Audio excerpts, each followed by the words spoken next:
I used to work the night shift at a medium-sized hotel in town.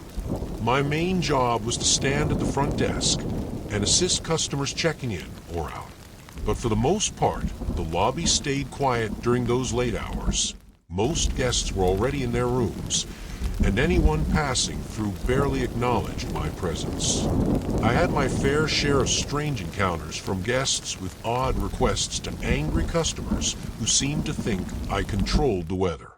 But one night, something happened that still unsettles me to this day. It was a stormy night, rain hammering against the glass doors. Usually, bad weather meant even fewer people coming and going, which made the lobby feel even more isolated. I passed the time on my phone until I noticed movement near the entrance. A man walked up to the first set of automatic doors, stepping into the small space between them and the second set that led into the lobby. He just stood there, staring inside. His eyes scanned the room before landing on me. Our eyes met for a brief second before he awkwardly patted his pockets, turned around, and walked back out into the rain. I thought it was odd, but working in a hotel, you get used to people acting strangely. Maybe he forgot something in his car. Maybe he got the wrong hotel. Either way, I shrugged it off. A few minutes later, the phone on my desk rang. The caller ID showed an outside number, meaning it wasn't coming from any of the rooms. I answered with the standard hotel greeting, and a man on the other end spoke. He told me he had just parked out front and needed help bringing in his luggage. I told him he could pull up to the entrance, and I'd assist him from there. But instead of agreeing, he hesitated, then asked if I could come out and help him where he was. He assured me it was just a small suitcase. That was odd. Why wouldn't he want to bring his car up to the entrance, where it was dry? I repeated my offer, telling him I'd be happy to assist once he pulled up. There was another pause before he finally said, "Okay," and hung up. I sighed and stepped away from the desk, standing between the entrance doors, expecting to see his car pull up. But after 5 minutes, nothing. The rain poured down in sheets outside, making it difficult to see, but then I spotted him. He was standing across the parking lot, waving at me. Why was he still out there? Why didn't he just drive up? Something about it felt wrong. If he had luggage, why would he want to walk through the rain instead of taking the easier, drier option? I shook my head, stepped back inside, and returned to my desk. If he really needed help, he'd listen to me. Not even a minute later, the entrance doors slid open again. The man was back, and he was inside this time. From how far he'd been standing in the lot, he must have sprinted to get here so quickly. He was soaked, his chest rising and falling as he stood just a few feet from the desk, breathing heavily. Then, in the exact same tone as before, he asked me the same question. "Can you come outside and help me with my luggage?" I felt my stomach drop. This wasn't normal. Keeping my voice calm, I told him again, if he needed help, he could pull his car. This time, he changed his story. He said he had already taken his suitcase out and didn't want to put it back in the car. Something was seriously off. I asked him if he had a reservation, letting him know that if he wasn't a guest, I couldn't assist him further. The moment I said that, his entire demeanor shifted. His face twisted in anger, and his voice became sharp, like I had just insulted him. He demanded I help him immediately, saying his luggage was getting soaked outside. At that point, I was done. I crossed my arms and said, "If your bags are outside in the rain, that's on you. Either check in or leave." His eyes darkened. He glared at me for a moment before flipping me off and storming out into the night. He never came back. When the morning crew arrived, I told them what had happened. They checked the reservation logs, but no one matching his description had checked in. He wasn't a guest. He wasn't supposed to be there. And the more I thought about it, the clearer it became. He didn't have luggage. He never had luggage. He just wanted me to step outside. To this day, I still wonder what would have happened if I had. Story 2. I don't take road trips very often since I prefer flying if I need to travel long distances. But when I got the sudden news of a family member's passing, I had no choice but to drive nearly 10 hours to my cousin's house. With such short notice, booking a last-minute flight wasn't an option. I packed enough clothes for a week, not knowing exactly how long I'd be staying, and hit the road the next morning around 10 a.m. It had been years since I'd driven this far, but I was confident I could make the trip in one day without stopping at a hotel. A few hours in, storm clouds began forming ahead, and before long, I found myself driving through relentless rain and booming thunder. The roads stretched endlessly, cutting through vast fields and the occasional dense forest.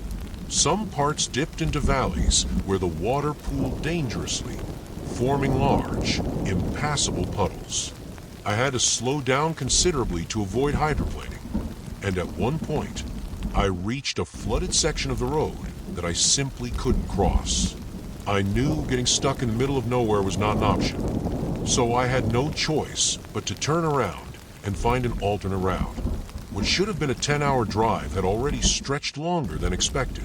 By the time I had been on the road for nearly 8 hours, I still had 5 more to go.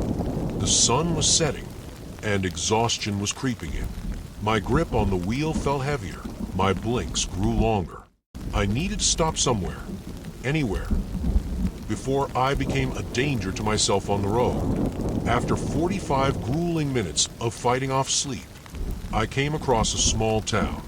And by small, I mean barely a town at all. Just a cluster of 20 or so buildings with scattered farmhouses miles apart. I drove around in search of a motel, but as I expected, there wasn't one.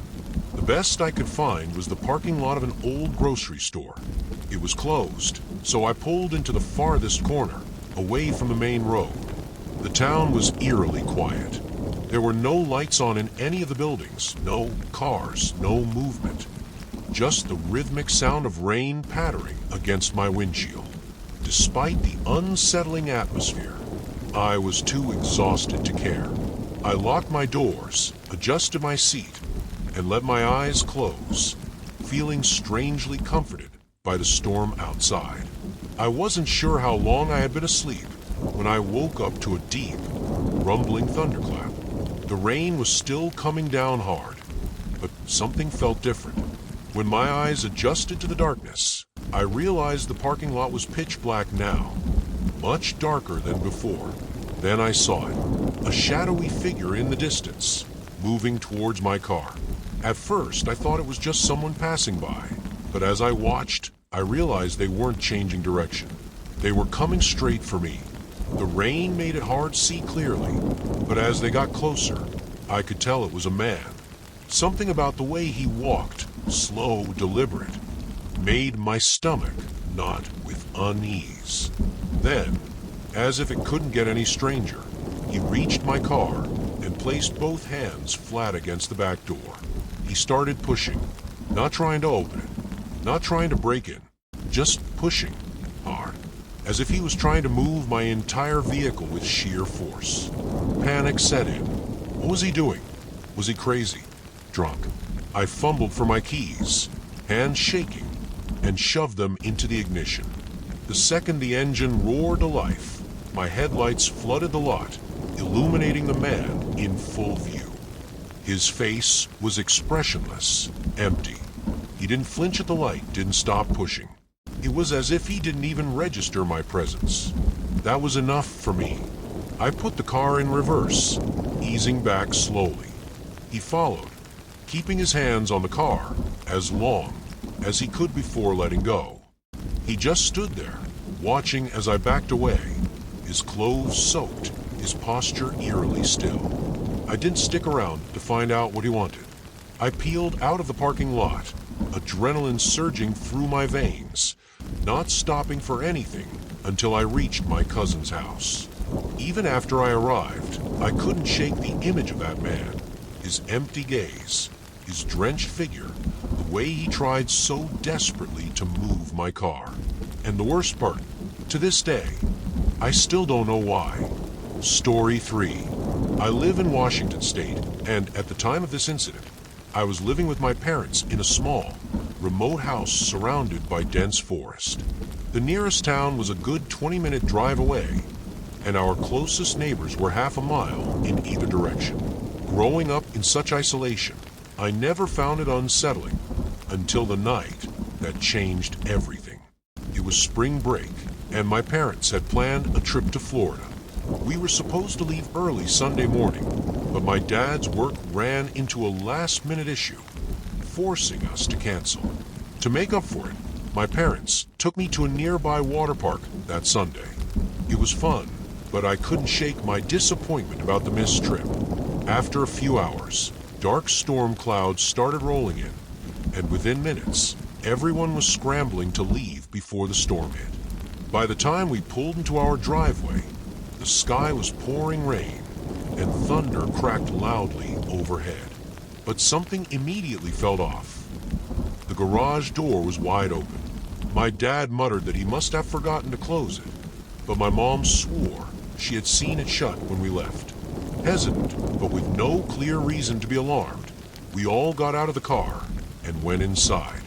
My mom pressed the garage door button, and it closed without issue. The house felt normal, at least at first. My parents settled in on the couch to watch TV, while I made my way upstairs to my bedroom. The pounding rain filled the house with white noise, but halfway up the steps, I froze. A noise, faint but distinct, came from the hallway ahead. It wasn't the house settling, it was movement.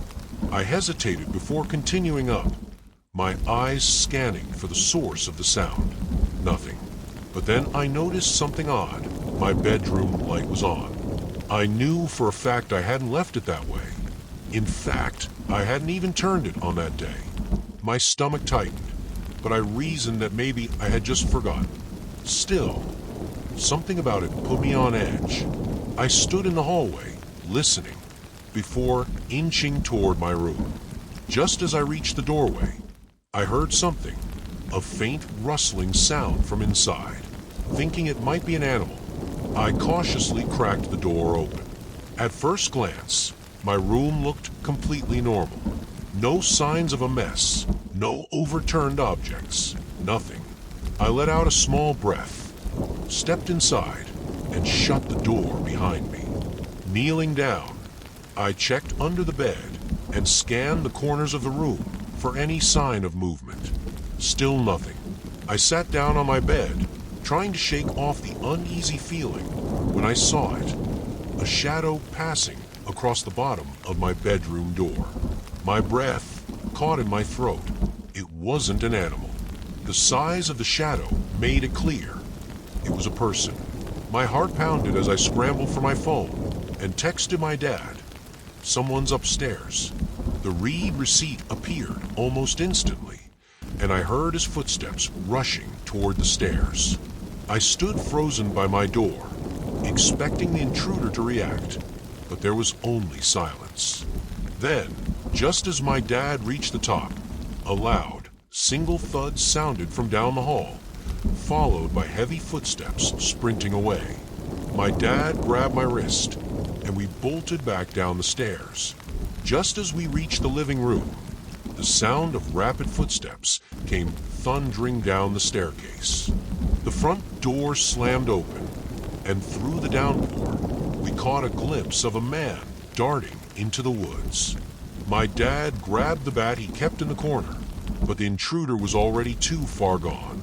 We called 911, but due to our remote location, it took nearly 30 minutes for the police to arrive.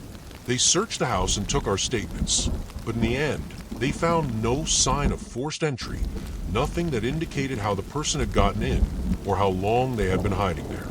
The most unsettling part, whoever it was had known we were supposed to be gone that morning. That meant it wasn't just a random break-in. It was planned, and even worse, It was likely someone we knew.